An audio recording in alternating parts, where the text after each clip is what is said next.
Kama wewe ni mpenzi wa movie lakini simu yako haina storage ya kutosha, yaani haina uwezo wa kudownload movie ikaingia ndani ya simu na kisha wewe uweze kupata nafasi ya kuitazama, unachotakiwa kufanya mwanafamilia, hii inashenyentwa hivi. Nenda kwenye web browser kwako yoyote kama vile Google au kwa watumiaji wa iPhone Safari. Nenda kasechi NetMiler.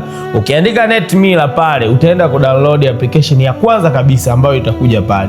Kupitia application ya NetMiler utakuwa na uwezo wa kuangalia movie online bila kuidownload, ukaiangalia yote. Lakini kitu kizuri zaidi ni kwamba hata pale ambapo utaishia movie njiani, maybe ukapitiwa na usingizi au pengine ukawa na shughuli nyingine ya muhimu kufanya, application ya NetMiler itakuwezesha wewe kuirudia ile movie na kuendelea pale pale ambapo ulikuwa umeishia mwanzoni.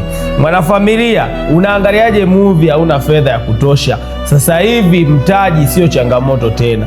Unachotakiwa kufanya ni kwamba uwe na picha ya bidhaa yako unayoiuza, kisha kapakue Swahili Family app kupitia Play Store, au kwa watumiaji wa iPhone mtatumia web app.